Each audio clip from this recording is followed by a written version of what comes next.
Gigi, Andrew, you guys are change agents, influencers. I'm not sure if you knew that. Thank you, Bob. For those of you I haven't met, I'm Christos Nikotopoulos, General Manager of the Trade Desk Canada. I've spent a ton of my career in live sports. I've worked at CBC, I've worked at Rogers, so it's really a moment of pride for me to be sharing the stage with these fine folks. I think let's just start with some introductions. Just introduce yourself, your role, and your favorite live TV moment. Let me start with you, Gigi. Okay, hi everyone. I'm Gigi Forth, and I am the Executive Director for National and Corporate Sales at CBC Radio Canada, which means my team handles all of the corporate agreements with our beloved agency partners, and also most of the sales coming out of Toronto. So that's a fun question. Live TV moment. Now, I would say that it's a live TV experience more than a moment. I'd have to go with the 2017 Super Bowl and how the Patriots beat the Falcons in overtime. So 2 reasons why that's my favorite moment. One is my brother-in-law is one of the head doctors, and I got to spot him on live TV, which was really fun. And then the second one is really, I went to university in Boston, and I was there at the time at a Super Bowl party, and just to be around like-minded individuals that were rooting for the same team, and then that team scoring 31 points in 17 minutes. It was just like, it was crazy. So, and then when Boston won, when they won, Boston it was like pandemonium. And it was just like really, I kind of think that it's a little bit like how Leafs fans felt last night in overtime, right? A little bit, but on a bigger scale because it was the Super Bowl. That's a pretty high bar, Andrew. Yeah. I was going to say the halftime show from that Super Bowl. And other than that, last night, going to Game 6, that's a pretty big moment. And as we talk about sports, that's the excitement of live sports and never knowing kind of how it's going to go and how we play it out from there. And I think on behalf of all Torontonians, we thank you for getting the Leafs the win last night. That was very kind of you. It's a hell of a run. Just sticking with Andrew for a second on live sports, we have what is arguably the window that is every sports fan's dream. We have the Leafs coming back and getting the series at 3-2. We have Edmonton up 3-1. We have Vancouver up 3-2. Unfortunately, Winnipeg lost. It's probably one of the better Canadian showings in a long time, so this is shaping up to be a playoffs like never before. The Blue Jays launching this past month in a shiny new stadium. That's amazing. We have the NBA playoffs. So you're in the middle of it. You and Rogers have it all. We've seen, as Bob mentioned, the acceleration of CTV, connected television. We know that more and more people are watching through connected television live sports. In fact, 70% of Canadians who watch through connected television watch live sports. Given all that, what are you seeing from the market? What are you hearing from agencies, advertisers? How do they lean into this moment and really maximize the opportunity? Yeah, for sure. Last week has been an insane showing on Sportsnet Plus. In the last week, we reached over 2.5 million people just on the Sportsnet Plus platform, and that's obviously in addition to the massive audience we've seen on linear TV. So I think a lot about, and the 70% number, that's exactly the number we've been seeing as well. The large screen is definitely dominating in terms of the Sportsnet Plus platform. But when I think about linear TV versus digital, linear TV is relatively simple. A lot of us in this room know that it's kind of easier for us to create a playlist, one advertiser that goes to the entire country. When we think about digital and we think about the work that a lot of us do in this room, there's complications. We have to think about DSPs and we have to think about SSPs and how the signals come in.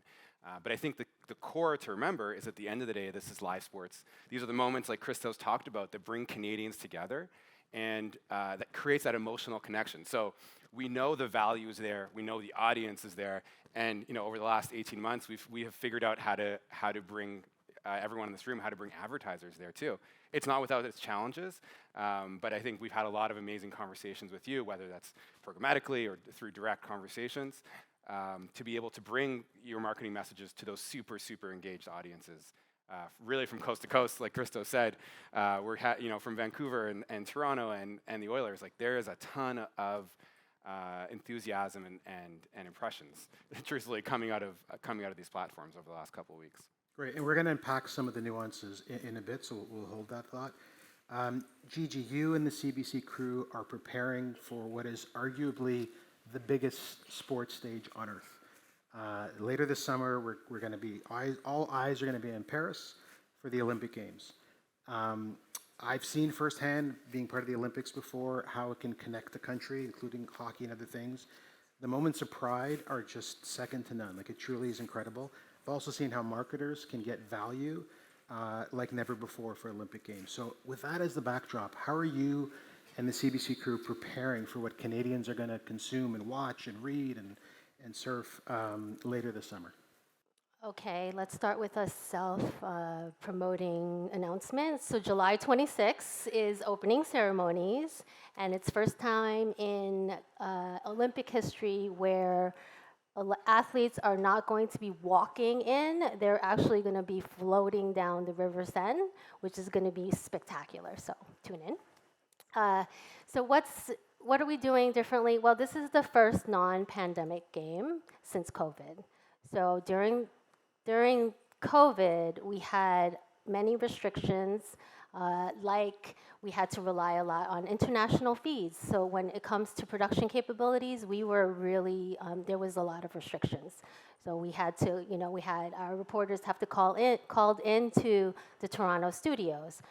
With those restrictions lifted now, we're gonna have more boots on the ground.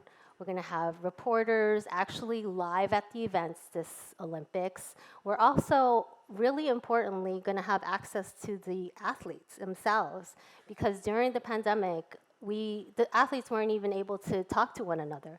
So that's really important, especially for our sponsors, our advertisers, especially, any programs we're doing that involved integration, we needed access to those. So that's going to be very different this year. And the backdrop of Paris isn't terrible either, I would hope. No, absolutely not. From a marketer, sales, buying point of view, what else is different? So I'm happy to announce that we are going to be actually activating programmatically with a trade desk partnership. As of today. It's the first of its kind in Canada, and there was a lot of work that was put in place because honestly, it wasn't available programmatically before, mainly because we wanted to protect all of our sponsors and our advertisers, and we had very strict CBC, IOC, COC rules around that. So with the trade desk, they came to us a few months ago, and I want to say that they're a natural fit for us. They obviously have a partnership with NBC, Olympics down in the States, so you guys already had something working, and that made us comfortable. And then honestly, through the last couple of months, we are super comfortable with all the conversations. You guys really went above and beyond to make all the stakeholders at CBC Radio Canada feel comfortable that the guardrails were up and that all of our sponsors are protected. And just so you guys know, I'm wearing all sponsors today for the Olympics. I tried to walk out of my house with, something different, and my husband was like, "Hey, wait, New Balance." So. Nice. Yes. And I'd say this for both Rogers and CBC and all of our partners, the level of trust and depth we have in these kind of partnerships isn't normal, meaning this is a much deeper, trusted partnership. So thank you for trusting us with the Olympics. Thank you for trusting us for hockey. It's a big deal that we respect what we have to get done. So thank you for that. Shifting gears a little bit back to Andrew. When you talked about programmatic and live sports and hockey, how has that ability shifted who can participate in these big moments, whether it's brands or agencies, or what does that look like that might be different given the shift to live streaming through connected television and buying programmatically? For sure. I think just that, like, the first thing that's different is it opens up the opportunity for more advertisers to participate at a different price point, overall price investment level than they may be looking for otherwise. And I think it also allows advertisers that may be more focused on programmatic buying, that may be more focused on audience-driven buys to participate in hockey and kind of what's the biggest things happening in overall TV this month. Yeah, so it just opened up more conversations with a lot of you in the room to be able to participate in hockey and in the Jays and in NBA. And same question for you, Gigi. This is the first time, as you said, that it's available programmatically. How does that change the profile of the advertisers that can access the games? Okay, so when I think of streaming, obviously it's the best of linear, it's the scale of linear, but then the measurement capabilities of digital. So it's the advertisers who I've talked to for the last 3 years or many Olympics, last 3 Olympics, that have implored us to open up programmatic, right? And it's those advertisers that have wanted to have data-driven campaigns or layer on their data via PMP, right? So those are the advertisers that will be new to the table. However, I don't want to discount, obviously our advertisers, our sponsors and our advertisers that are already signed on, because now we can actually feed into their programmatic strategies, right, with this other piece. It's not, usually they're looking at us from maybe like a top funnel. Now we can hit their mid and bottom funnel. Amazing. And it's a better user experience, I would imagine, as well, right? For sure. Andrew, we've talked a lot about the bigness of sports, the moment that we're in now. But what we haven't talked about is maybe let's unpack what are the nuances, what are the things that people need to think about when they're thinking about investing in and focusing on live sports, whether it's tips or playbooks or best practices. Help us unpack that a bit. Sure. I think the first thing we learned, and we've been activated programmatically, I want to say for the last 2 years, is obviously how different live sports is programmatically than just a regular video campaign that may be running. So for example, we had people ask us, well, why isn't my campaign running all day? Why isn't it pacing evenly? Well, because the game is at night.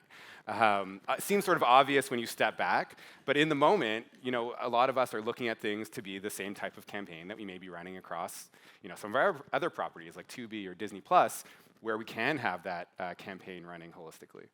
I think other things like what signals are coming through. There's a whole different set of signals that come through with live sports than we may be used to, and there's a lot of troubleshooting that has to happen, and potentially has to happen at night. So we've actually invested. We have crews across throughout the evening that are now working to make sure that we can troubleshoot those things in real time.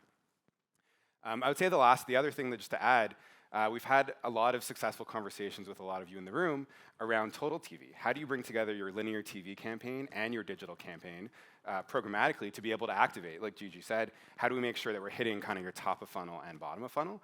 But also, how do we make sure that they're complementary? They're different audiences on both platforms, and kind of working that through from a planning and then buying perspective has been super successful in really optimizing your reach and your frequency across your campaign. I think the main thing that I can't underscore enough is sort of that difference of making sure people understand the schedule. A Leafs game is different than a Canucks game, is different from a Jets game. The audiences are different, the scale of those audiences are different. And I think planning for that, we invested in a fair bit of AI and machine learning this year to try to predict the size of the audiences so that we can tell the ad server, hey, this is what an audience will look like in each region for each night, and that kind of thing. Game 6, tomorrow. We couldn't have planned for that before, so we had to think about a different buying strategy for how that will activate programmatically. We'll obviously have a number of advertisers that have sort of an always-on. They're buying from us across City, Disney, and Tubi and Sportsnet. But now this sort of added layer of, hey, we can offer you a heavy up for Game 6, something that Christos had been doing in TV for many years, but that's new to digital. That's not something that sort of the programmatic pipes were built for, but it now works. And, in partnership with the Trade Desk, we've been able to find ways for that to work, which has been eye-opening to a lot of us as the audiences are there, like Bob showed. The open internet has those audiences, and making it work from a buying perspective has been super interesting.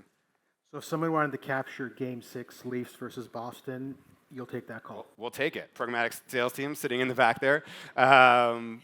But we had to create a way of taking that money, which was different than we've done in the past.